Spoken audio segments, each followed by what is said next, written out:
ela acabou não podendo falar, que foi um novo desafio, então bem pertinente a nossa essa ocasião. Então vamos serenando, pedindo ajuda de Jesus, dos nossos amigos espirituais, dos nossos mentores, para que possam acompanhar esse grupo querido, especial, e a gente sabe o quanto a Beth tem uma agenda bem cheia de coisas para estar aqui conosco. Então vamos receber com muito amor, com muito carinho a nossa querida amiga e pedir que Jesus abençoe a fala dela, que seja um encontro sereno, tranquilo e proveitoso para todos nós. Muito obrigada, que assim seja. Bom, eu falei com a Beth, todo mundo não tem quem não conheça a Beth, né? Ela me deu um currículo, mini currículo resumido. Então, Maria Elizabeth da Silva Barbieri, ela trabalhadora do Centro Espírita Leon Denis e do Hospital de Espírita de Porto Alegre e autora da Félix Editora. Lá no início eu já estava conversando com ela. A Beth tem vários livros, tá? Eu tenho, inclusive, já li todos os que eu tenho dela, que são esses aqui, os Espíritos Contaram, vocês podem procurar. Ela fez uma revisão bem importante no Congresso Espírita do Rio Grande do Sul, tá? Sobre o trabalho da Félix. É uma grande trabalhadora há muitos anos, e assim, não poderia deixar de te dizer que eu sou uma grande admiradora tua, viu, Beth? Eu me lembro, assim, quando eu comecei o Espiritismo, que eu assistia às tuas reuniões, eu ficava encantada. Eu sempre fui muito admiradora de ti, do teu trabalho, da tua fala, como pessoa, como exemplo. Sempre admirei muito a tua pessoa, viu, Beth? E histórias da pandemia, que eu estava comentando com ela, que um livro que nos ajudou muito nessa época da pandemia, eu estudei todo este livro, praticamente do início ao fim, e esse aqui também, que foram inclusive referência para mim falar, fazer uma fala no Encontrame de Porto Alegre, primeiro Encontrame da Zona Sul, sobre humanização das crianças em época de pandemia. Então, assim, ela já foi presidente da Meu Deus. Fergs, eu me lembro de uma Azul é vez. tua. Gente, alguém que tiver com o É, microfone, desliga, por favor. exatamente. Foi presidente da Fergs em que ocasião, Beth?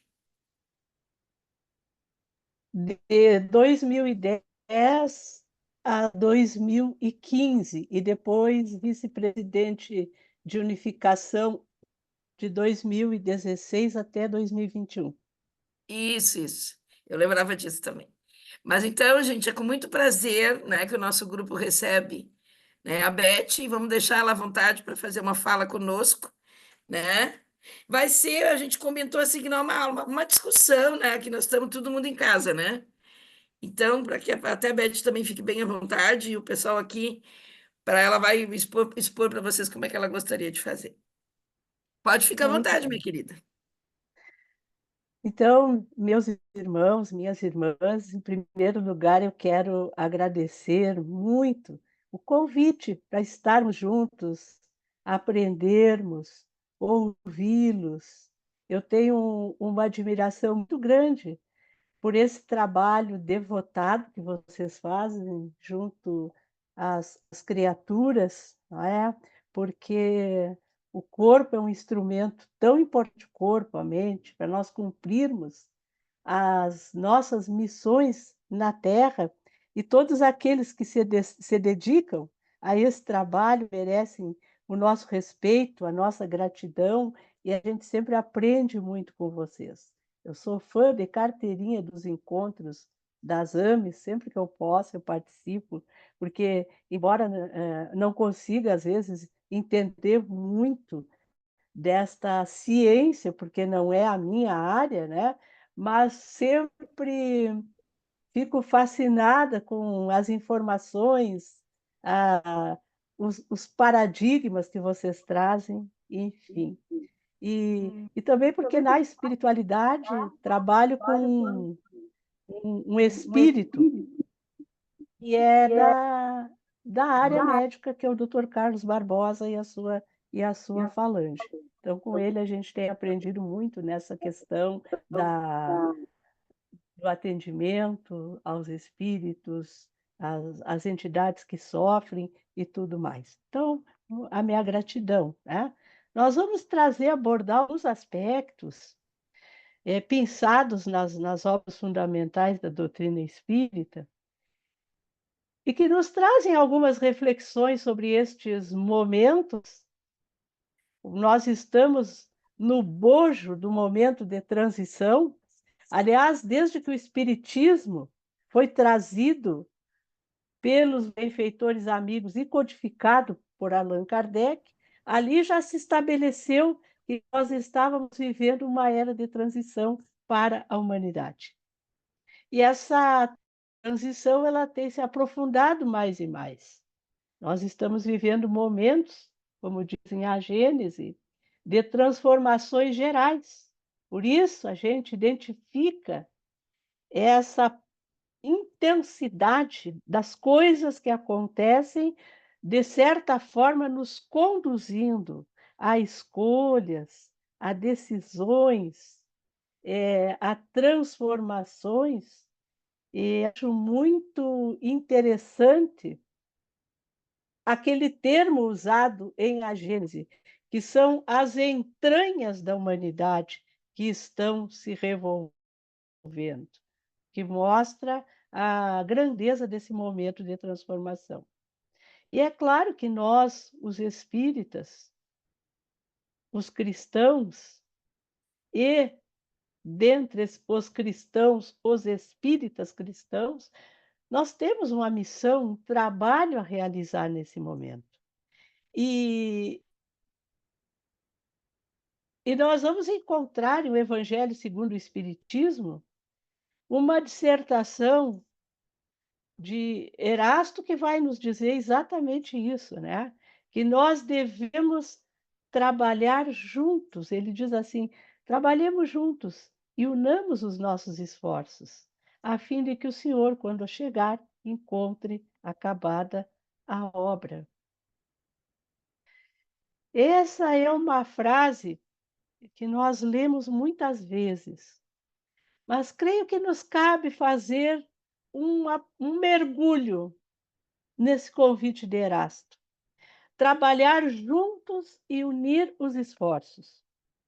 O movimento espírita de longa data, isso desde os tempos de Kardec, quando ele começa a estabelecer uma constituição transitória do espiritismo. Ele começa a olhar para o futuro e a perceber que haveria necessidade dos espíritas terem alguma organização para dar conta da divulgação desta doutrina que viria transformar a realidade, que viria destruir o materialismo, que viria implantar verdadeiramente o reino no coração dos homens. Então, ele começa a estabelecer um processo de organização que nós hoje conhecemos como a unificação do movimento espírita. E a unificação do movimento espírita, ela tem como base exatamente esse convite de Erasto que é sedimentado na mensagem de Jesus. Porque vejam que Jesus, quando ele começa a, a convocar as criaturas para disseminar a lei divina sob a ótica do seu evangelho, primeira coisa que ele faz, ele começa a regimentar pessoas à sua volta. A gente conhece os 12, né, o colégio apostólico, mas nós sabemos que também haviam muitas outras pessoas, principalmente as mulheres, que faziam parte daquela grande equipe de Jesus. Depois nós vamos encontrar o Cristo enviando os 70 ou 72 para disseminar o seu evangelho. E depois Humberto de Campos vai nos premiar com aquela bela página no livro Boa Nova, falando sobre os 500 da Galileia. E tudo isto vem se refletir nessa frase de Erasto, nos convidando a trabalhar juntos e a unir os esforços. Porque não basta que trabalhemos, às vezes nós trabalhamos muito no movimento espírita, trabalhamos bastante, mas o trabalhar junto tem um significado, uma importância e uma conformação diferente. O mundo ele caminha na direção de um processo de especialização. Vocês que são médicos, que são da área de outras áreas, da psicologia, da odontologia, de várias áreas, compreendem muito bem isso, tá? O quanto a especialização das áreas ela vai permitir uma contribuição, e me corrijam se não for assim, mais pronta, mais competente, mais eficaz, mais eficiente para a saúde humana. Houve uma época em que a medicina, o médico, ele praticamente entendia de quase tudo. Tinha que ser assim. Com o progresso da medicina, foi havendo uma especialização. Isto é um sinal de que nós precisamos trabalhar juntos. Quando nós lemos A Lei de Sociedade no Livro dos Espíritos, nós vamos encontrar também essa informação, que homem nenhum tem faculdades completas.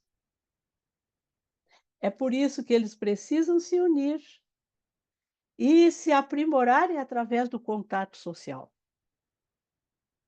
Então, nós espíritas, nós temos que recolher essas informações e aprendermos a trabalhar juntos. É importante que nós tenhamos as nossas entidades especializadas. Importantíssimo. Mas o objetivo de uma entidade especializada, como vocês sabem, não é trabalhar sozinha. É contribuir para a tarefa do movimento unificado. Porque isto é atender o convite de Erasto, é trabalhar junto, é unir os esforços para que nós possamos acabar a obra. E que o Senhor, quando chegue, nos diga: vinde a mim, vós que sois bons servidores. Outro momento importante da assertiva desse espírito luminar. Vós que sois bons servidores, porque soubestes impor silêncio aos vossos ciúmes e às vossas discórdias, a fim de que daí não viesse dano para a obra. Então, eu creio que aí está um dos papéis relevantes dos espíritos, né? Dos espíritas nesta hora. Impor silêncio aos ciúmes, às disputas, às discórdias. E é tão interessante que nós vivemos um momento de competição extrema, de polarizações selvagens, cruéis. E muitas vezes nós estamos deixando esse tipo de atitude, de postura, adentrar as fileiras das nossas casas, das nossas instituições, do movimento espírita.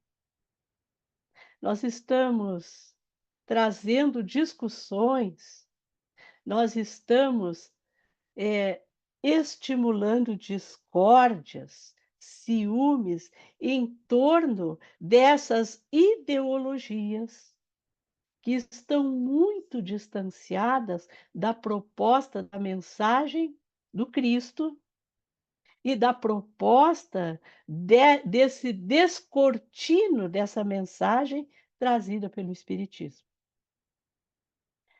Então, eu diria que nós estamos vivendo um momento de definições.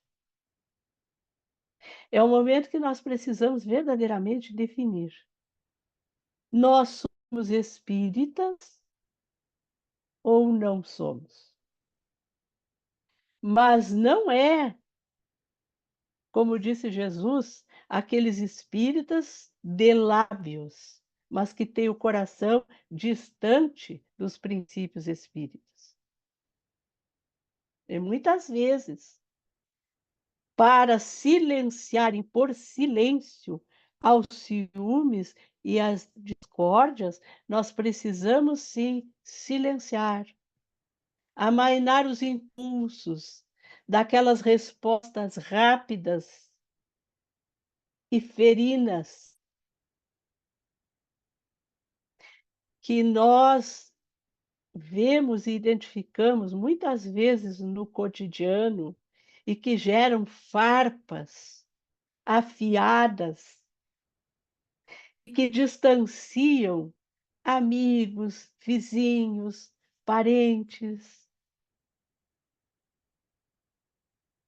Então é a hora do testemunho. A gente lê muito nos romances e lembra do martirológio dos cristãos que iam para o circo e que ali eles. Essa tela que entrou aí é minha?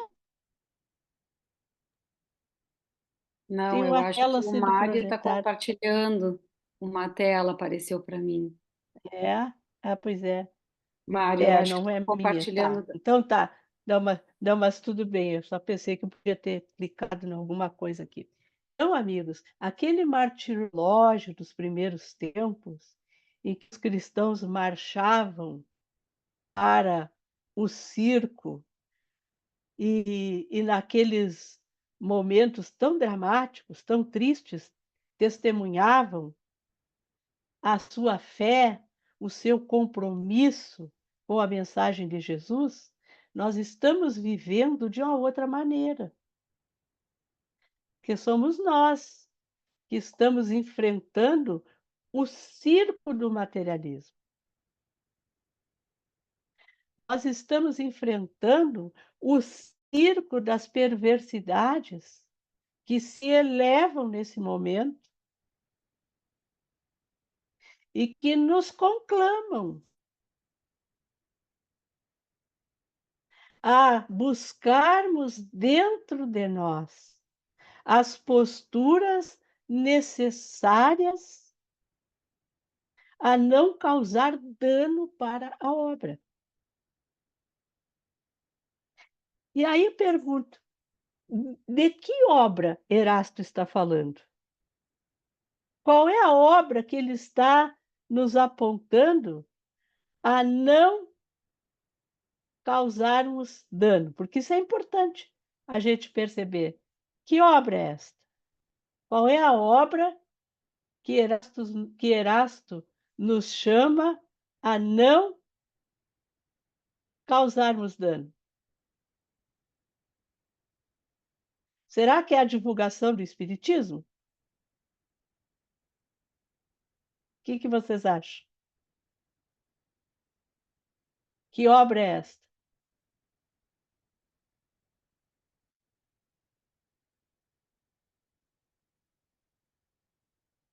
Ó, observe que eles estão enxergando a minha tela agora, né? Sim, né? Sim, Então, estamos enxergando, observe o sim, que ele Beth. diz. Tá. Trabalhemos juntos e unamos os nossos esforços a fim de que o Senhor, ao chegar, encontre acabada a obra. Porquanto o Senhor lhes dirá: Vinde a mim, vós que sois bons servidores, vós que soubestes impor silêncio aos vossos ciúmes e as vossas discórdias, a fim de que daí não viesse dano para a obra. E que obra Erasto está falando?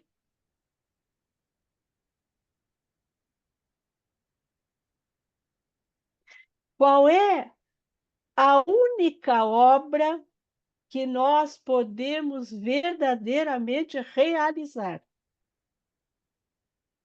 Posso falar, Beth? e da qual, vá, por favor. Não, eu não sei, eu fiquei pensando assim, não é? Eu acho que interessante aqui. Eu fico vendo, acima de tudo, eu vejo assim, nós como espíritas, né? Eu acho que até cabe nessa parte que tu está falando, é o exemplo. O exemplo. É um O exemplo, porque eu vejo muito assim, né? Tu entrou nessa questão, né, do espírita, o maior exemplo é o que a gente faz. É que a nós gente faz. realmente baixarmos a cabeça e trabalhar em nome de Jesus, porque o exemplo é que vai fazer com que outras pessoas até, né? Eu vejo muito assim, até no meio que a gente trabalha, né? Como as pessoas observam o que tu faz, né? Eu acho importante isso, né? É verdade. Então, acima de tudo, o exemplo como espíritas no bem, né? No bem. Eu entendo assim, né, Beth? Exatamente. E é muito importante essa colocação que tu trazes. Porque se a gente for olhar a obra do Cristo, a, a gente alguma vez ouviu Jesus falando de que ele tinha vindo fundar alguma religião? Não. Alguma corrente filosófica? Não. A grande obra do Cristo, a qual ele se dedicou a exemplificar de todas as formas, tanto que nem escrever Jesus escreveu. Quando a gente fala no Evangelho de Jesus, nós estamos falando das narrativas que os seus discípulos fizeram acerca da sua vida. Então, o Evangelho do Cristo é a vida dele, não é o livro, é a vida dele. Então, o que ele veio, a obra que ele veio nos ensinar, é implantar o reino de Deus nos corações humanos. Essa é a obra que Jesus precisa que acabemos e para a qual Erasto nos convida. Então, não é fundar centro espírita, não é fazer palestra em centro espírita, fazer lá e fazer isso. Isto são ferramentas que eu utilizo para construir a obra, o reino no meu coração. Porque é só a construção do reino nos nossos corações que vai fazer com que nós sejamos capazes de refletir exteriormente um mundo regenerador, um mundo melhor. Se começa aqui dentro, ninguém dá o que não tem. Então, esse é o papel do espírito nesse momento, é saber assim como eu estou construindo o reino dentro. O reino de Deus está dentro de vós, disse Jesus. Como é que eu estou construindo este reino?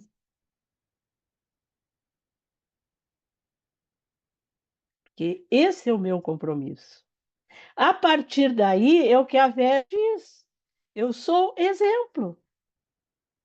Se eu acendo uma luz dentro de mim, eu vou iluminar a volta. Além de me iluminar, eu ilumino o entorno.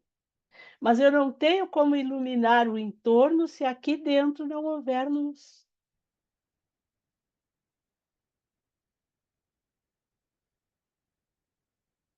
Então, a boca fala, no que está cheio o coração.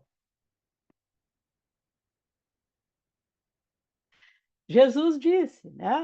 Somos sepulcros, caiados por fora, cheios de podridão por dentro. Ou seja, está sempre apontando onde é que está o nosso compromisso de transformação. É conosco. Porque é claro que se nós vamos nos transformando, por via de consequência, nós vamos transformando, co-criando, como diz André Luiz, né, que são obras que vocês estudam bastante, nós vamos nos tornando co-criadores em tamanho menor se nós tivermos aqui dentro, nos nossos conhecimentos, nas nossas habilidades, nas nossas atitudes, elementos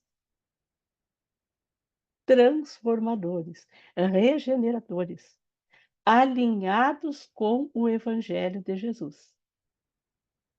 Então, primeiro compromisso, a gente pode dizer que é a união de esforços, é a tolerância para podermos continuar trabalhando juntos e nos amando como irmãos, termos fraternidade, porque isso já são balizas, são pilares muito fortes do reino nos nossos corações.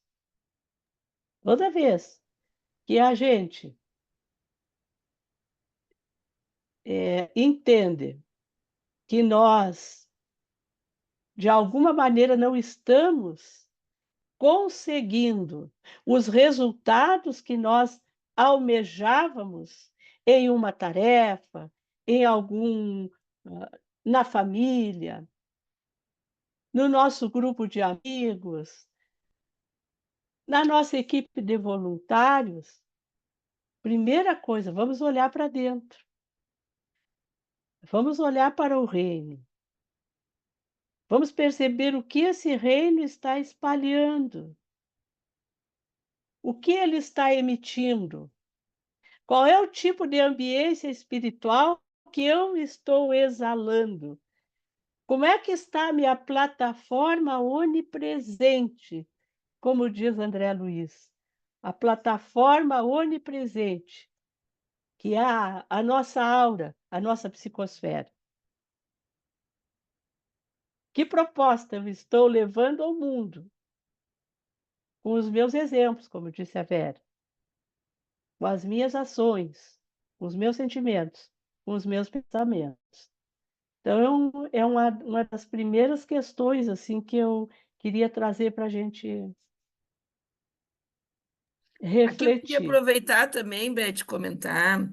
Eu acho que em qualquer local, né? Aqui no nosso grupo, no grupo do Espiritismo, da Casa Espírita que a gente trabalha, no grupo de trabalho, como é importante assim que a gente enxergue cada um com as potencialidades que ele possa oferecer, né? Porque Aham, eu trabalho há muito tempo já em centro espírita também, e eu acho que uma coisa que a gente tem que ter muito cuidado é a coisa de que, assim, quem dirige, quem está lá na frente, não de saber receber aquela pessoa com o mínimo que ela possa dar, porque todos têm as suas potencialidades. Eu já tive exemplos bárbaros de ver, assim, de conviver com pessoas que eram pessoas muito caladas e daqui a pouco, né, elas conseguem trabalhar melhor e justamente pela união do grupo e pela amizade, né? Quando ela é despertada, na verdade, por esse amor, né? Então, da gente é poder olhar verdade, cada um com a potencialidade que tem, independente do cargo que ele ocupe, independente do que ele faz, né? Por exemplo, na casa espírita, como eu acho importante, né, Beth, que quando as pessoas recebem ali na entrada, acho tão importante aquela pessoa que recebe ali, que, né, e não precisa ser a pessoa que está lá fazendo a exposição, porque, na verdade, a entrada de uma pessoa numa casa espírita pode mudar a vida dela ou não nessa casa. Como se tu não receber bem na tua casa, aí tu não vai voltar, tu vai visitar um vizinho. Se tu não for bem recebido, tu pode não voltar.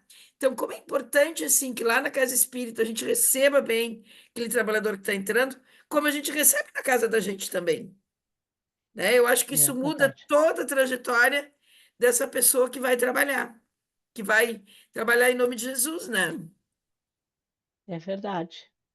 Então, a gente vê todas as nossas considerações, elas vão exatamente passando por este caminho da construção da obra em nós. Porque isto deflui do mandamento maior: fazer ao outro o que gostaríamos que o outro nos fizesse. Então, nós hoje temos um determinado papel nesta encarnação, na comunidade onde vivemos, e nós temos esse papel exatamente para que ele sirva de auxílio, de amparo àqueles que estão exercendo outros papéis. Então, quando nós nos posicionamos no mundo com esse ponto de vista de que o que eu tenho, o que eu trago, o que eu adquiri, o que eu desenvolvi é exatamente um empréstimo divino para que eu coloque à disposição do meu semelhante, isso é um grande passo na construção da obra do reino em mim. Porque aí eu vou ser a mãe, o pai, o irmão, o amigo, o voluntário no centro espírita, o profissional no local onde eu trabalho, fazendo esse esforço de servir, fazendo esse esforço de ser empático e de poder perceber a necessidade do outro e entregar na medida daquilo que eu já entendo, daquilo que eu posso, daquilo que eu tenho e que eu desenvolvi, ou melhor. Porque isto é hoje um grande desafio, que eu possa fazer uma autocrítica. Onde está a minha falha como um cidadão do reino? E aí, quando eu falo um cidadão do reino, eu estou falando alguém a serviço do melhor que eu tenho desenvolvido em mim. Eu sou muito voltado, nós somos muito voltados para fora. Não é que não devemos.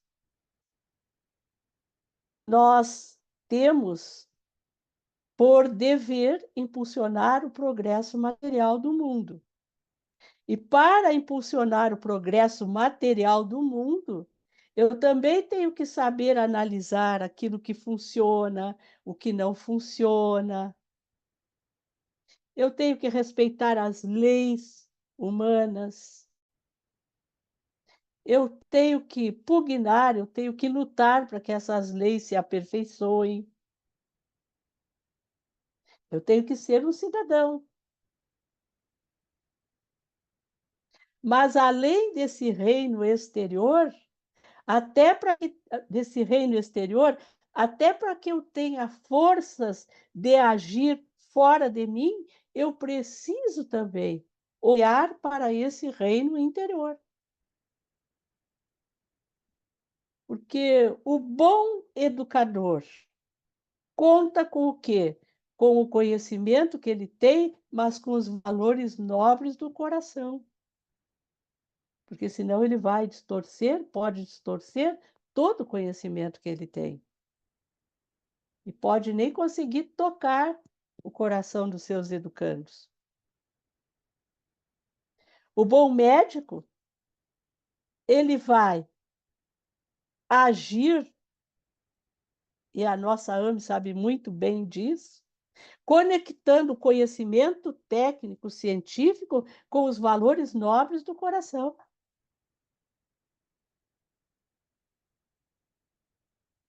Não existe, nós que conhecemos, nós espíritas, que conhecemos a imortalidade da alma, que a temos como princípio, precisamos atentar para o que os Espíritos nos dizem, o Evangelho, lá nos primeiros capítulos do Evangelho, quando eles falam: meu reino não é deste mundo, o ponto de vista. E ali eles vão dizer: quando nós temos a noção clara e precisa da vida futura, muda o ponto de vista sobre todos os aspectos.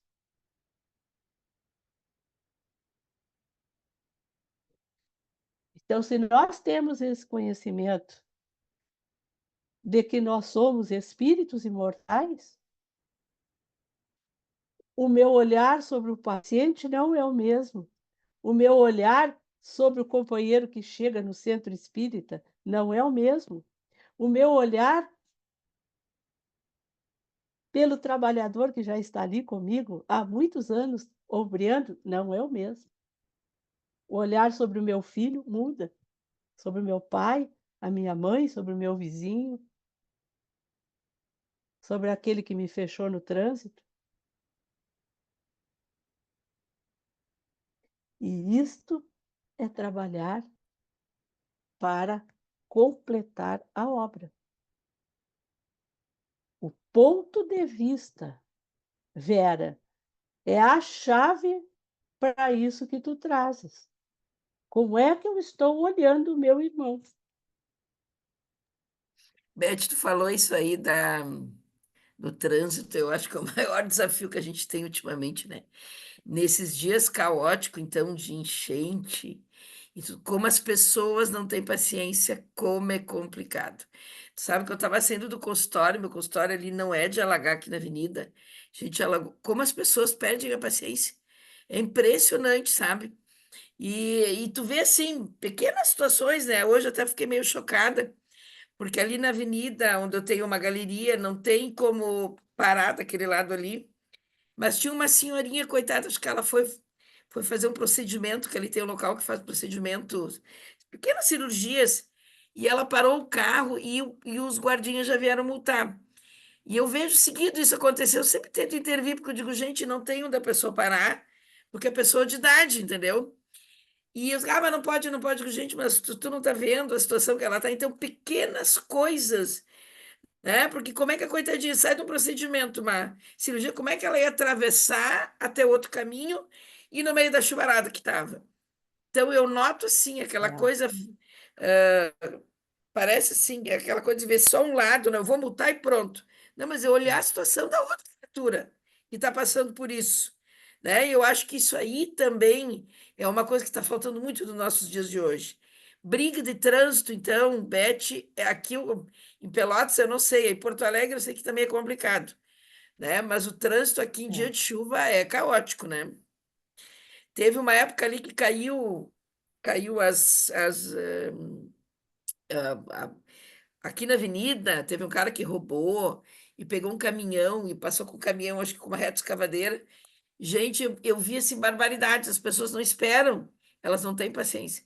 Então, eu vejo nesses dias assim, como a gente precisa, nessa situação, acalmar a alma, porque as pessoas não têm paciência.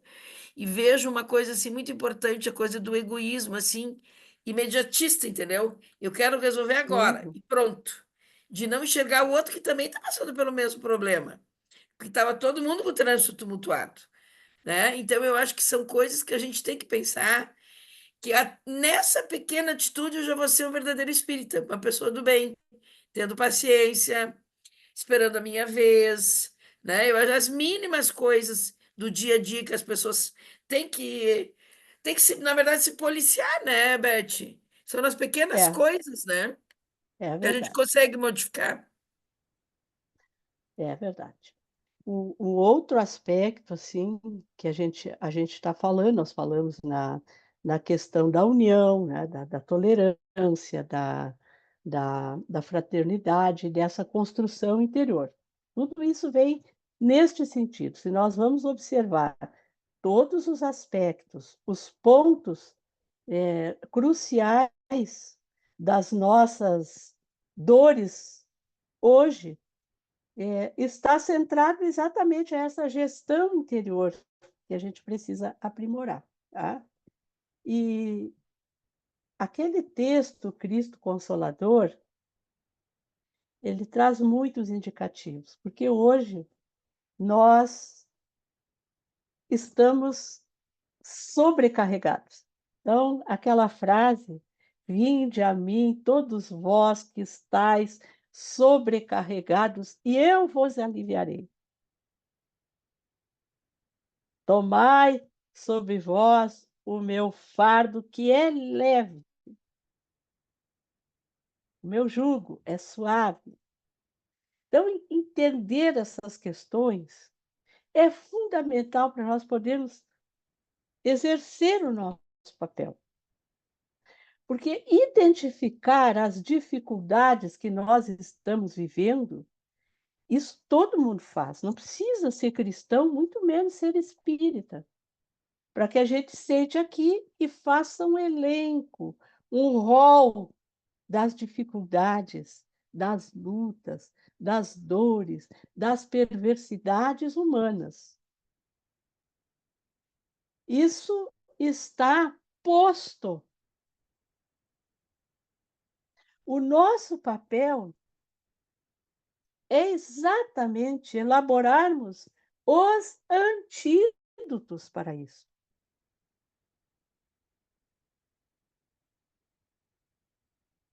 O nosso papel é sermos o fermento que leveda toda a massa. A figura usada por Jesus na parábola é fantástica, porque a gente sabe as medidas, a correlação entre o fermento e o restante daquilo que compõe a massa. E a gente sabe que uma medida de fermento leveda muita massa. Então, em primeiro lugar, é nos transformarmos no fermento. Nós estamos vendo todas essas dificuldades, ok. Nós estamos vendo essa massa gigantesca de dores, de lutas, ok. Mas agora, como é que eu faço para ser o fermento nessa massa? Isso precisa ser a nossa atenção, precisa ser o nosso esforço, o nosso empenho. E lá no capítulo 6 do Evangelho, no Cristo Consolador, nós vamos encontrar o Espírito de verdade dizendo assim, ó, que em verdade vos digo, os que carregam seus fardos e assistem os seus irmãos são bem amados meus. São bem amados meus. Instruí-vos na preciosa doutrina que dissipa o erro das revoltas e vos mostra o sublime objetivo da aprovação humana. Olha a importância disso. Dizendo que nós devemos carregar os nossos fardos e assistir os nossos irmãos. Os nossos irmãos, independente de quem seja, se é espírita, se não é espírita, se é conterrâneo, se não é conterrâneo, se é desta ou daquela raça, se tem essa ou aquela condição de gênero, esta ou aquela opção sexual, enfim, como a gente quiser estabelecer. Assistir os nossos irmãos, porque estes são os bem-amados do Cristo. E como fazer isso? Ele deixa claro: instruí-vos na preciosa doutrina que dissipa o erro das revoltas. Às vezes nós não percebemos, mas até o tom como nós falamos dessas questões mostram o quão revoltados nós estamos com elas. E por que nós nos revoltamos? Porque nós não estamos compreendendo, como diz o Espírito de verdade, o sublime objetivo da aprovação humana. Por que que nós estamos passando por isso? Porque nós precisamos aprender com isso. Nós precisamos crescer com isso. Nós precisamos arrotear o solo dos nossos corações. Nós precisamos nos sensibilizar com a dor alheia. Por isso nós estamos, porque Deus não precisa nos provar. Ele não precisa da nossa aprovação. Quem precisa e quem estabelece esse tipo de prova ou de expiação somos nós, com os nossos atos. Então, quando nós estamos revoltados com isto, está na hora da gente buscar instrução no Evangelho. E acerenar o nosso coração e entender qual a resposta que nós precisamos dar. O que é que nós não temos ainda na obra que estamos construindo no nosso coração para responder à altura a esses desafios?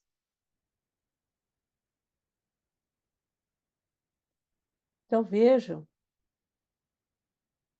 que o grande compromisso do espírita consigo mesmo é a grande chave para as nossas lutas. Nós somos esta semente que, junto às demais, vão abarrotar os celeiros. Gosto tanto daquela expressão que está no livro Brasil, Coração do Mundo, Pátria do Evangelho, o celeiro de claridades espirituais.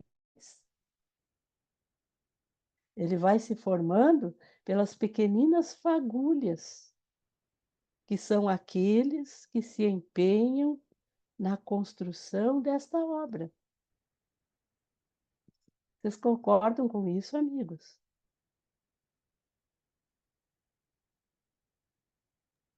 Com certeza, Beth. Alguém gostaria de comentar alguma coisa aí? Alessandra, Elodie? Não, eu acho perfeito, né? Que está sendo colocado, que é muito importante, né? Nosso exemplo, nossa paciência, nossa tolerância, porque sem isso a gente não vai conseguir nada, né? Quanto muito, nem modificar o nosso entorno, nem a nós mesmos, porque se a gente não tiver amor primeiro, né, por nós mesmos e querermos nos modificar e construir tudo isso dentro de nós, como é que a gente vai querer ajudar os outros, né? A gente primeiro tem que se autoajudar, se compreender, poder se transformar e é disso que nasce. Os pequenos exemplos é que arrastam, né? O que arrasta é o exemplo, como mesmo a Vera já tinha falado antes, né? Então, não é o que eu falo, é o que eu faço, é o que eu, é o meu, o que eu penso, né? Como a Elizabeth colocou, não é simplesmente falar é fácil, né? Palavras o vento leva, mas o exemplo não, o exemplo fica, né? Acho que é isso mesmo. Às vezes um pequeno gesto, né, de deixar uma pessoa passar, como tu falou ali, o trânsito, deixa a pessoa passar, não releva a situação, isso aí já é um exemplo que a gente está prestando, né? É. Saber calar no momento certo também, né? Principalmente calar, ouvir, escutar, né? Isso aí tudo já é uma grande, às vezes é uma grande caridade que a gente está fazendo, nem percebe, né? Acho que isso aí é muito importante para a gente levar, porque sem isso a gente não vai conseguir mudar nada, né? Só o fato de silenciar já ajuda muito, né? Eu Já queria ajuda. depois ver o que que a Elodie, se a Elodie quer comentar alguma coisa, e depois a Sidéria. Nós temos a Sidéria aqui, que ela é psicóloga também do nosso grupo, e ela trabalha com um projeto Fraternidade. Eu gostaria muito de ouvir a fala dela. Aquela vez que tu não pudesse falar para nós, ela que fez uma fala muito interessante sobre Ah, isso, que legal. e fez uma revisão sobre a questão da resiliência com a questão da enchente. Aí depois eu gostaria de ouvir ela também. A Quer falar Sidéria alguma coisa, Elodie? Não, pode, a Sidéria pode falar. Vamos ouvir. Na verdade, boa noite, Beth. Boa É noite, um Sidéria. prazer conhecê-la. É muito Obrigada, igualmente. agradável lhe escutar, viu? Muito agradável. É tão bom quando a gente escuta alguém que assim, que fala do nosso pensamento, sabe? E porque a gente vê muito assim uma preocupação grande assim que eu tenho, ao menos aqui na região que eu moro. Ele está sempre colocando essa coisa da, assim, que não é a reforma do outro, não é a transformação do outro, seja o termo que a gente quiser usar para falar do outro, né? Mas é de nós mesmos, é o interno, né? Que a gente só vai entender o que é fraternidade na medida que a gente fizer a transformação que tocar na gente, né? E porque aí a sensibilidade ela vem naturalmente, né? E aí o teu olhar, a tua escuta em relação às demandas do outro são mais acolhedoras, né? E então achei muito bonita a tua fala hoje de nos trazer isso, né? De nos mostrar que é o exemplo, né? E é o exemplo do espírita é todo momento. Não adianta eu ir na casa espírita e na minha família eu não sou capaz de ser educada, de ser acolhedora, de escutar minhas crianças, né? O que elas podem dizer ou não, né? Os meus familiares. Então, o tempo todo a gente está sendo testados, né? Sendo posto em prova, porque às vezes é um sorriso que a gente vai dar e que isso vai ser transformador para a pessoa, né? E, e essa coisa da diferença também, né? A gente hoje tem visto muito isso aqui, pelo menos na nossa região, as pessoas estão com muita dificuldade de lidar com as diferenças, né? E, e o espírito ele tem a função, né, de mostrar que somos todos fraternos, cada um do seu jeito, né? Cada um da sua maneira, do seu jeitinho, né? Então, é isso. Que lindo, assim, que bonito isso, né? Eu acho que é realmente o caminho, assim, a gente se tornar um espelho que reflita, né, coisas mais mais fraternas, mais legítimas na direção do outro, né, e consiga garimpar nas criaturas este esse bem que existe em natura, em semente, enfim, tá, é muito importante isso. O Mário colocou o chat ali. Tu gostaria de falar, Mário? Seria importante se pudesse colocar para nós. Colocou É um a recado ali. Fernanda que botou, Vera. Vera, a Barbieri conhece a história da canoa da coragem, que tem referência à resiliência, e eu fiz um Aham, trabalho no 8º Batalhão de Infantaria Motorizado, que os soldados que participaram de toda essa crise, né, das enchentes, eles estavam muito deprimidos, e eu levei isso para eles, como espírita, a hora que a gente falou, e o general no final me cumprimentou, porque ele disse que eu fui a que mais chegou perto daquilo que ele precisava, com uma coisa pueril que era a canoa. Eu espero que todos possam ter acesso e ver isso aí. E nós temos usado em muitos locais, e principalmente em trabalhos, para que as pessoas vejam o que é a resiliência que nós trabalhadores temos que ter em face do que aparece nessa uhum. história da canoa da coragem. A Barbieri sabe qual é essa história. Muito, muito linda.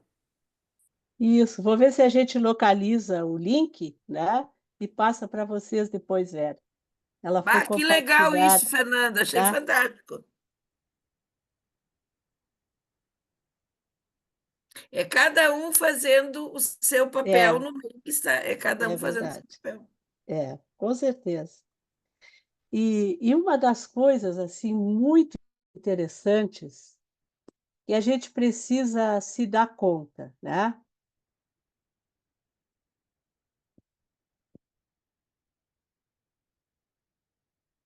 Deixa eu ver se eu consigo achar aqui uma, uma apresentação com uma frase, principalmente para a gente que tem, para gente que tem o,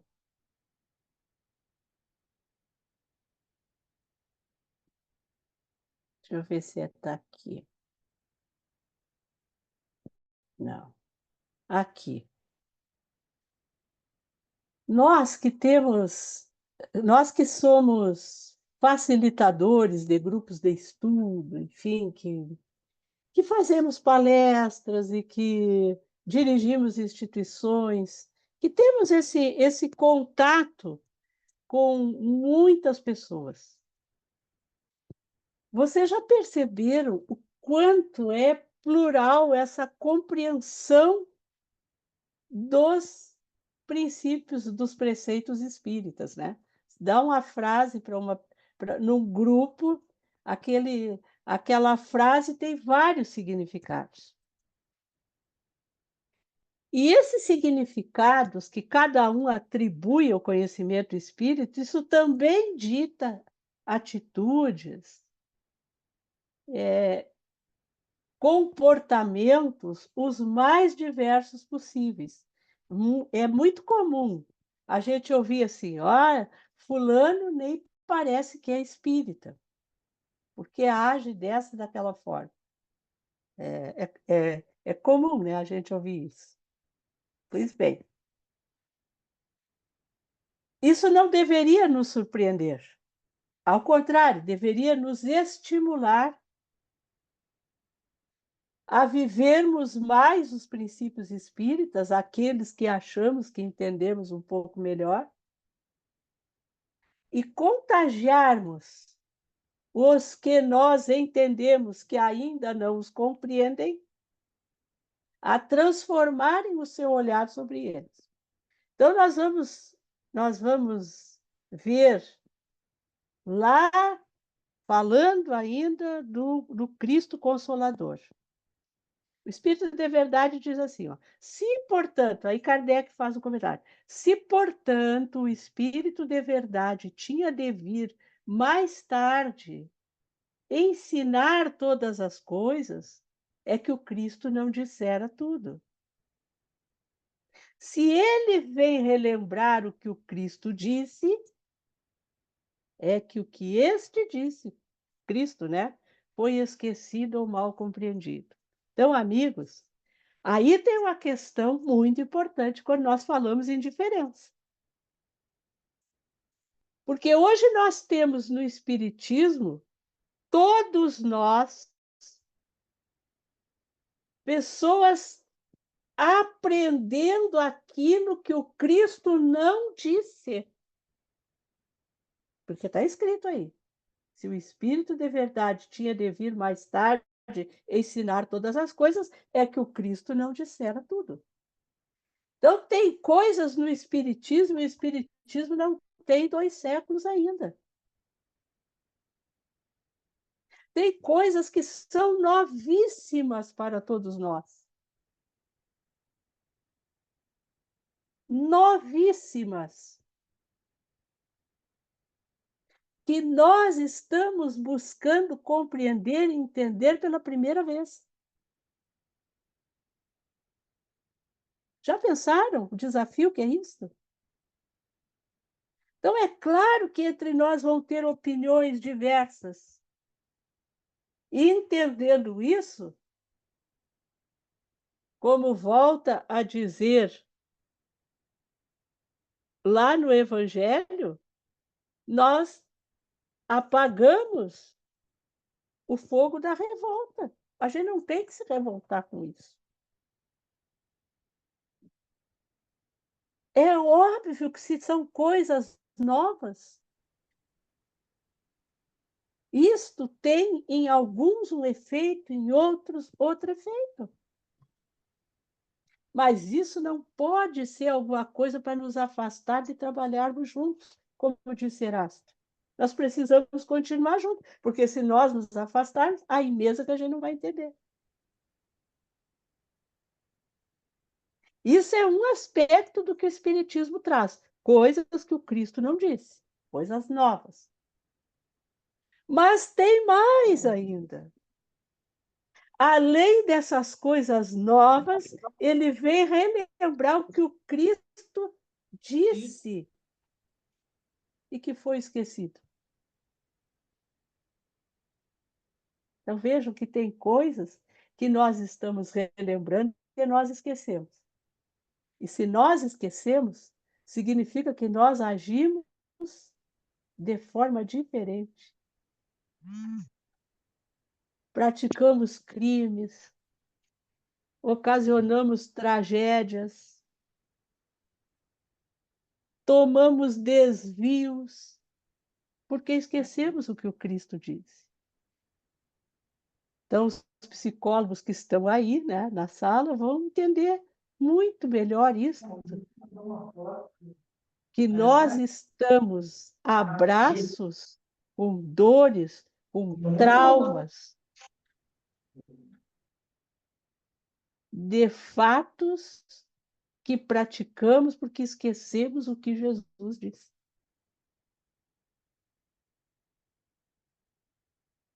Ou entendemos mal, como é muito comum também, a gente lê uma coisa e entende outra.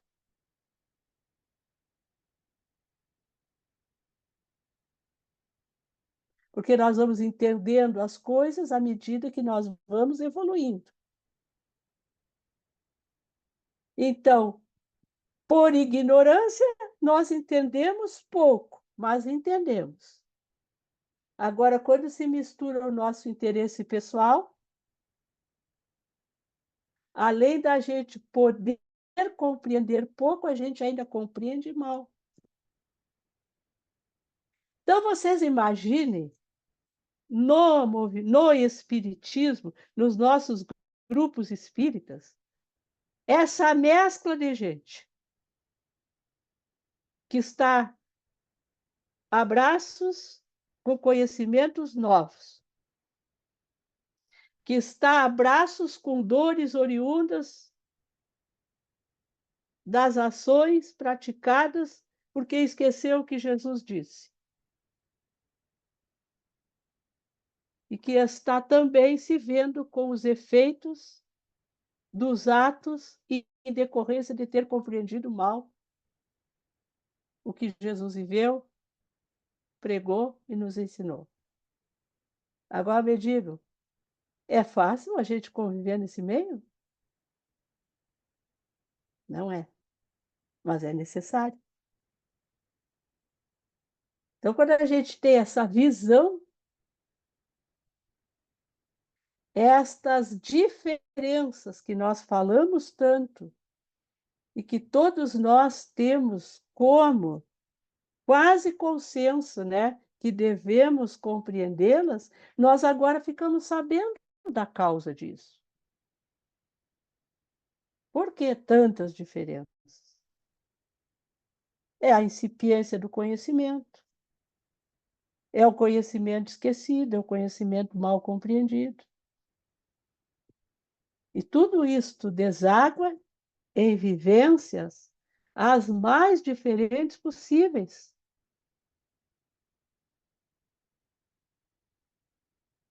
Vou deixar com vocês essa provocação aí.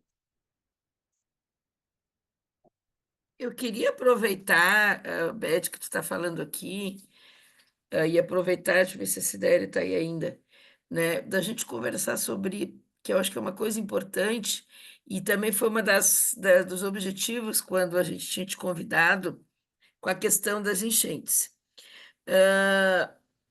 Porque a gente viu, assim, uma situação, transporto, assim, para outras dificuldades também, mas o que a gente viu, lá em maio e agora também, o quanto as pessoas tem auxiliado lá em Porto Alegre as ajudas que as pessoas.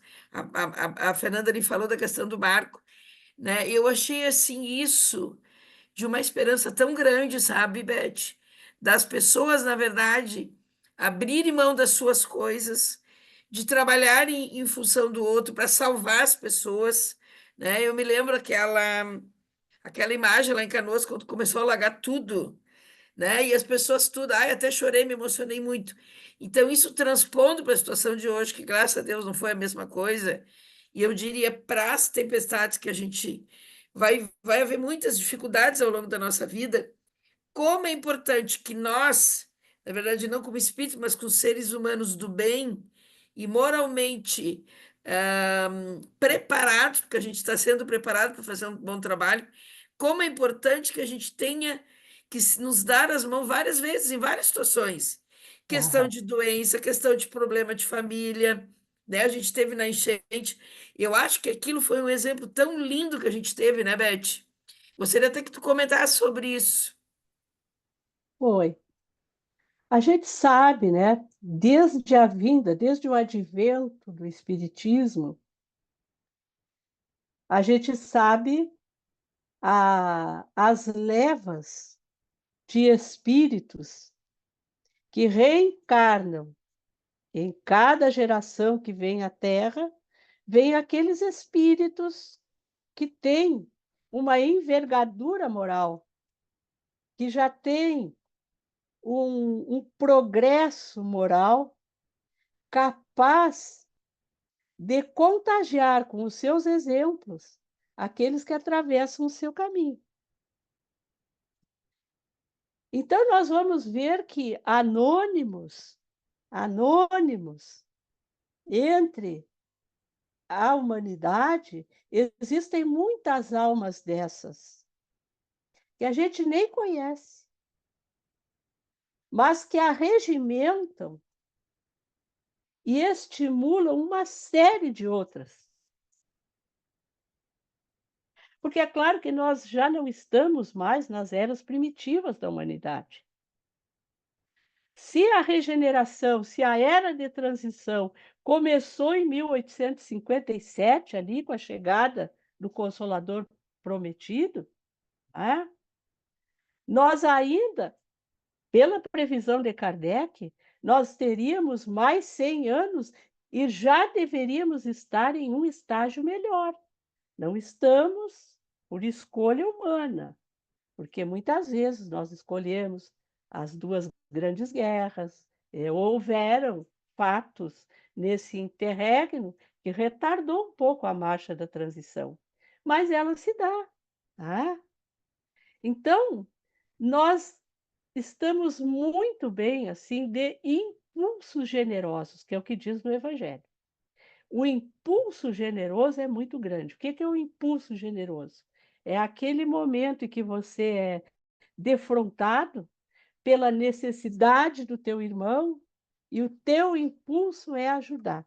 Isso na Terra, sem sombra de dúvidas, já existe em patamares bem pronunciados. O que é que ainda está numa construção que precisa avançar? Porque essa depende do reino, essa depende da obra aqui de dentro. É a prática da caridade, que é diferente. A prática da caridade ela é feita, não são apenas aqueles impulsos generosos no momento em que uma grande comoção se estabelece. A prática da caridade ela é constante, ela é de molde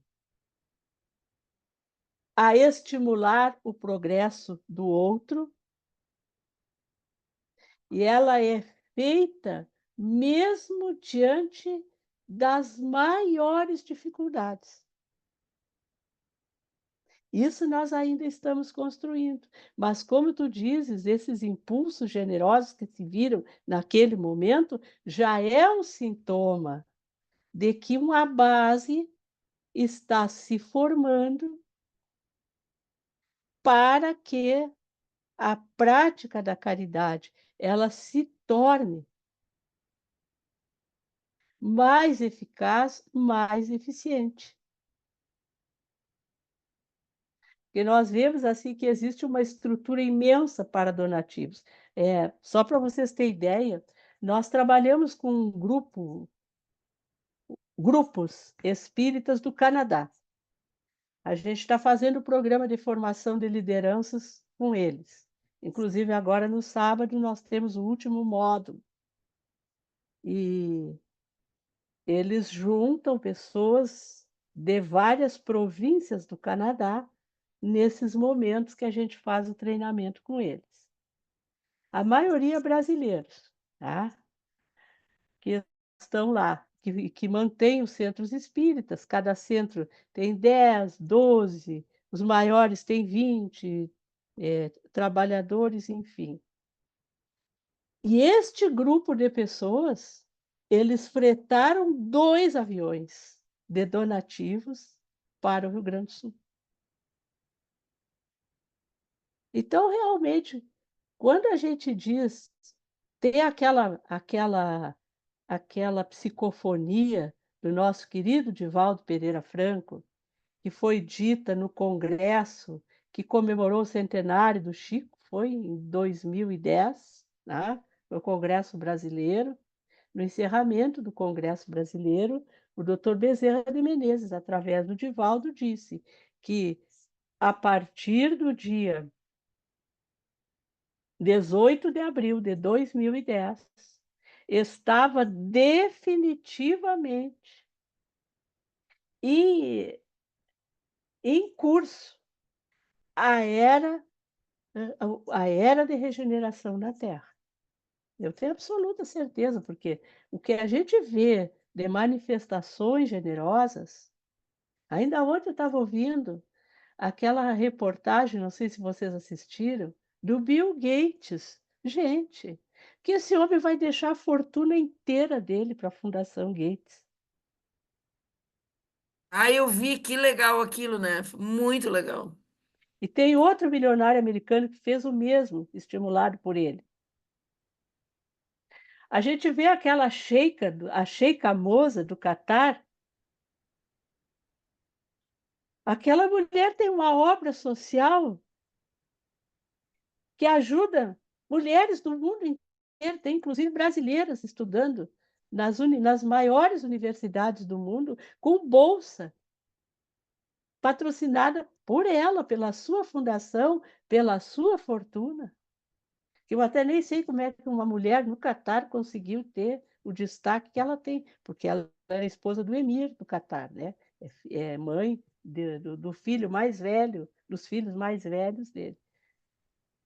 Então, a gente vê assim que existem muitas coisas se estruturando.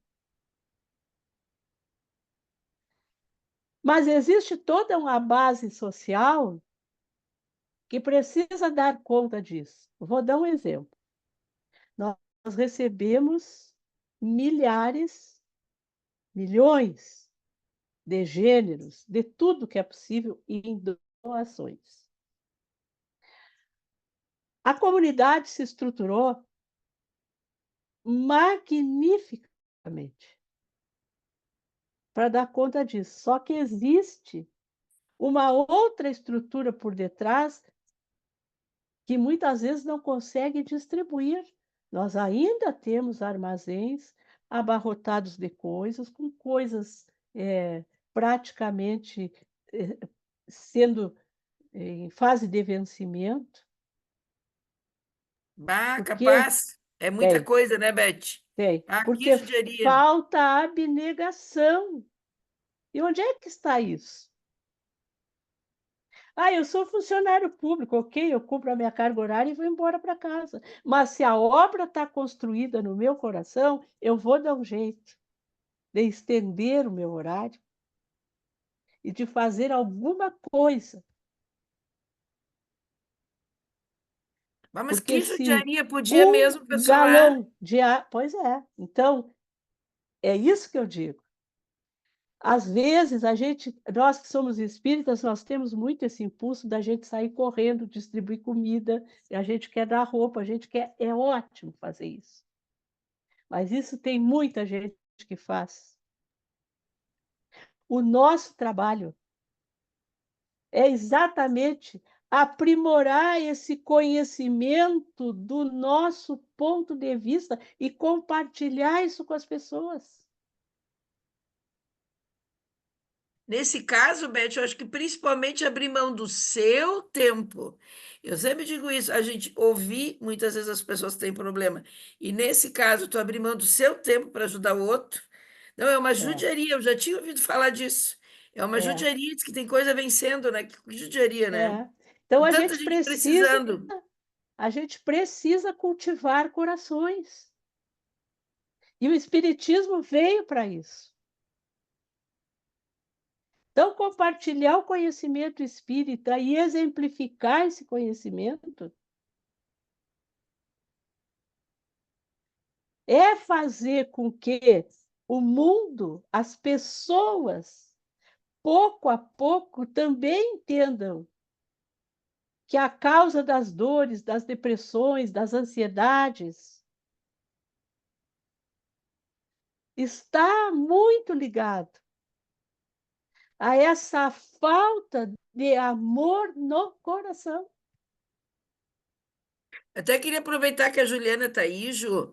Eu estava comentando da época da enchente, que até a gente. Foi, acho que o maior desafio que a gente viveu aqui na cidade. Como o pessoal se ajudou lá no Laranjal também, o pessoal ajudou muito, né? O pessoal de barco, ajudar as pessoas. Tu podia até falar sobre isso, Ju. Tu vivenciou ali. Aqui na praia encheu muito, né? E muita gente fora de casa, tinha bastante auxílio.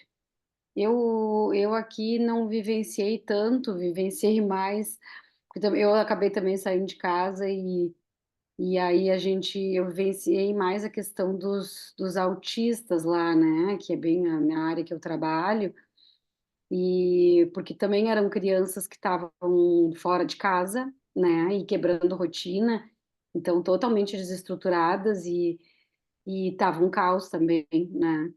Então, e aí foi muito legal porque se abriu abrigos especiais assim para esse público específicos assim, para essas famílias assim atípicas, né, de crianças neurodivergentes. E como tinha gente ajudando de tudo que era da Igreja Católica, que eles cederam o cenáculo, e o pessoal das associações de pais e todo mundo assim, foi muito legal. A gente juntou um monte de amostra de medicação que, que até tinha demais, assim, até a gente depois mandava para os outros abrigos de tanta coisa que foi, brinquedos, tudo para proporcionar um ambiente legal para eles, assim, para as famílias. Foi interessante mesmo, realmente é bom da gente ver, né? É, Esses eu momentos até que a quis que a gente. gente comentasse isso, porque a gente vê tanta tragédia, tanta coisa triste, coisa boa a gente poder falar do bem, né? O que a gente viu ali, esses exemplos que tu citaste, né, Beth? Como é importante de ver as pessoas doando e ajudando os outros. Isso é um grande exemplo para nós, espíritas, e do bem, supostamente do bem, né?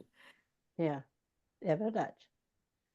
Então, meus amigos, o grande compromisso do Espiritismo nesse momento é exatamente lapidar espíritos, porque os corpos são instrumentos do espírito. Então, a gente precisa muito, assim, olha, um centro espírita fechado e um centro espírita aberto é como se nós estivéssemos abrindo um depósito abarrotado de claridades espirituais. Porque a miséria, a fome, a doença são consequências. Nós espíritas somos aqueles que sabemos que há necessidade de trabalhar a causa de tudo isso. E muitas vezes nós estamos nos rendendo.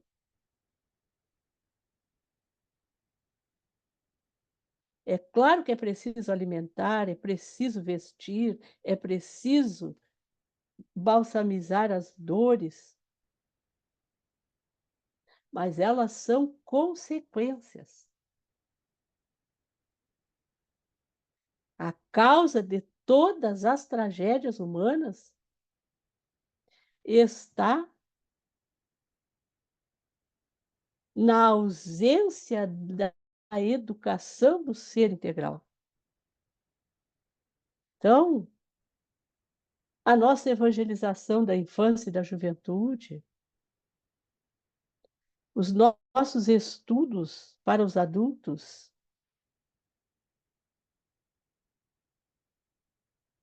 nós precisamos investir nisso. Nós precisamos dar o nosso tempo, o nosso conhecimento, o nosso empenho para lançar essas sementes no solo das almas. Agora, para isso, é importante que a gente tenha uma sementeira bem cuidada dentro de nós, porque é daqui que nós vamos repartir. É daqui que nós vamos distribuir esperanças, consolações, orientações, esclarecimento. Então, nós precisamos nos amar, nos cuidar, deixar que a nossa alma se enfloresça.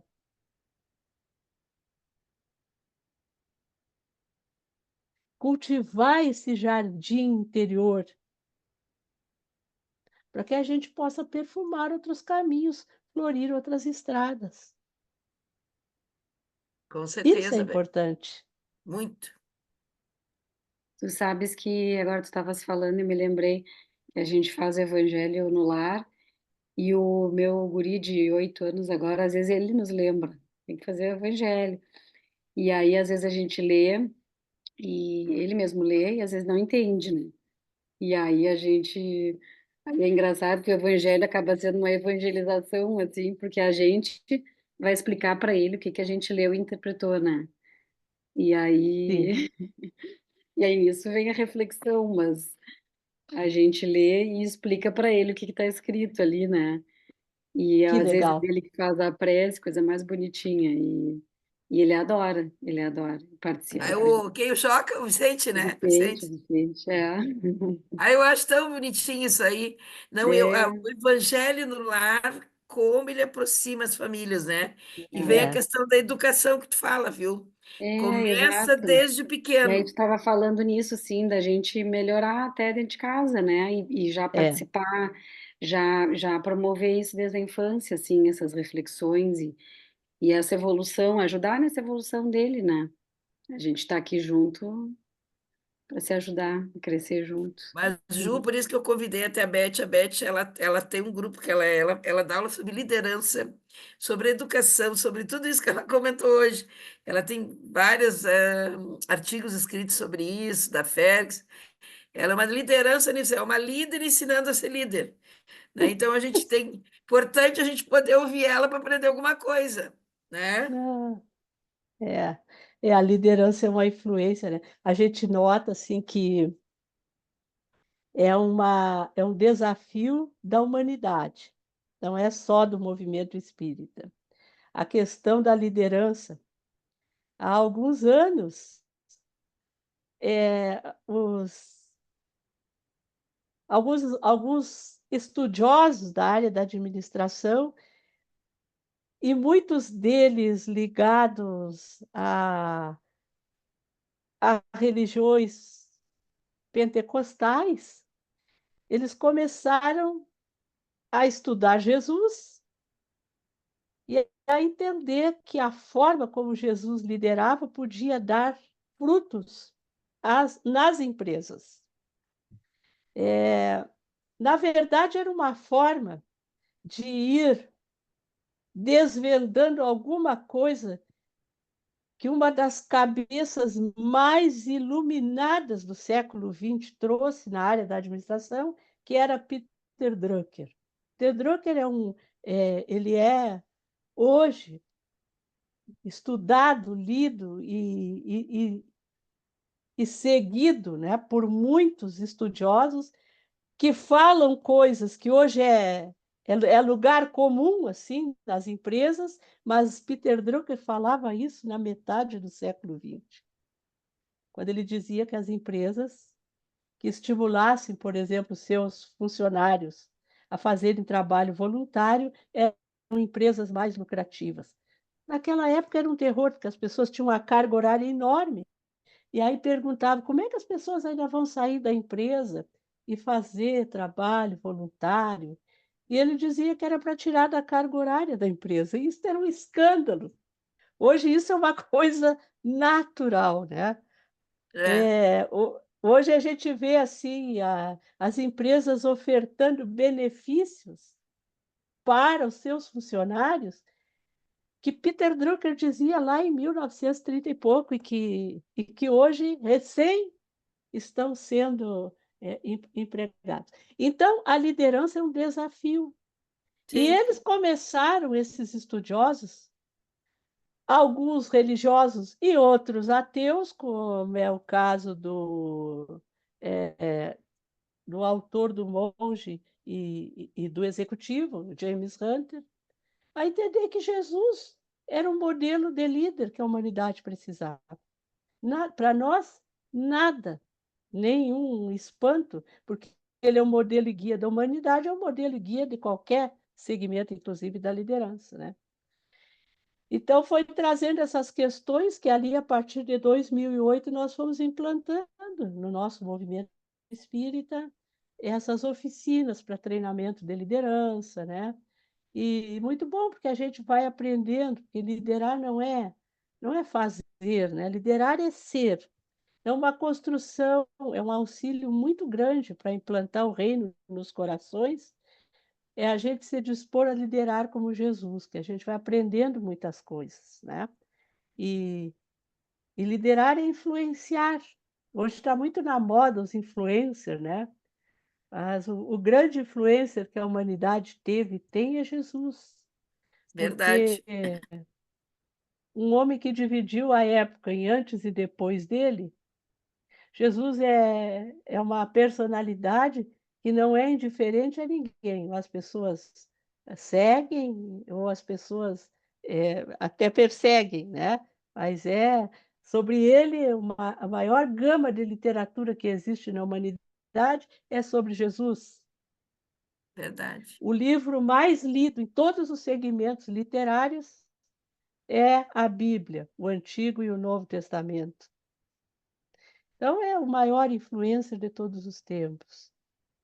E a gente aprende muito a exercer essa influência na família, no trabalho, no movimento espírita, na sociedade, nas nossas comunidades, se a gente vai olhando, né, os princípios de liderança trazidos por Jesus no, no seu evangelho.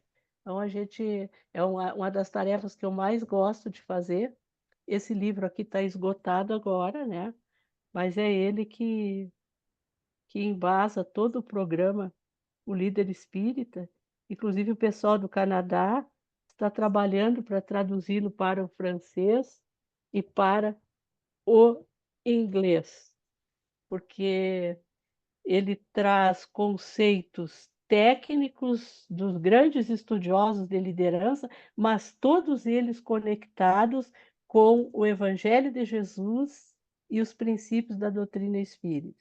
Então, todos os assuntos abordados, eles são abordados sob a ótica do espiritismo, que é bem peculiar. E depois, o segundo, esse aqui ainda tem na editora, que já é o volume 2, o Líder Espírita, Liderança para a Nova Era. Tá?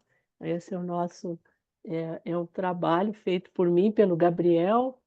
O volume 2 também tem contribuições do Vinícius Lousada e do Maico Amarante. Né? Então, uma obra bem coletiva, assim, pesquisada por vários companheiros que têm se dedicado a estudar a liderança e entregá-la, né, ao movimento espírita. Ele vai, aos poucos, as federativas dos outros estados também já estão começando os estudos sobre estas obras, porque há uma necessidade grande da gente aprender a trabalhar com esta gerações que estão chegando e que trazem outras necessidades, outras demandas e outros olhares, né, e a gente precisa estar atento para isso. Obrigada, Beth. Beth, já estamos já 9h30 passada. Eu Nossa, queria, por isso que eu não quis te interromper antes ali, tá? Eu queria te agradecer imensamente a tua participação hoje aqui. Foi muito bom para todos nós, né? Eu já te conhecia já né, já de longo tempo, né? Acho que foi bastante proveitoso. Queria muito te agradecer. E antes de encerrar a nossa reunião, eu ia pedir para a Elodie fazer a oração. Nossa, pode ser, Elodie? Pode ser, sim. Muito prazer, Beth. Gratidão por ter atendido o convite da velhinha. Foi maravilhosa a tua exposição. Então, queridos amigos, serenando a nossa alma, o nosso coração, vamos nos dirigir a Jesus, nosso bendito amigo, pedindo que ele nos conceda sempre a paz, a serenidade, a tranquilidade para enfrentar esse mundo de aflições. Muitas vezes nós somos assolados por dificuldades, notícias ruins, enfermidades, perdas, problemas graves, que de alguma forma tentam roubar a nossa paz. Mas que não esqueçamos nunca os teus propósitos, os teus caminhos, os teus ensinamentos, e que para tudo há uma mensagem que precisamos aprender para enriquecer o nosso coração e preservar toda a sabedoria que tão humildemente e generosamente Jesus nos traz e nos permite viver no dia a dia os nossos corações e também para os nossos amigos, nossos amores, a sociedade. Que o amor sempre prevaleça, a paz, a união, a amizade e a serenidade de Jesus em nosso coração. Que assim seja. Muito obrigada, Elodie. Beth, querida, muito boa essa explanação. Muito obrigada por tudo, minha querida. Olha, tá? Obrigada de coração. Foi muito boa Obrigada. a eu tua que fala hoje aqui. agradeço. Tenho certeza que todo mundo aproveitou, né, pessoal? Grande abraço, gente. Muito Obrigada. obrigada, viu? Um Tchau, Beijo abraço. bem tchau. grande. Boa Pois eu te Outro. semana. mando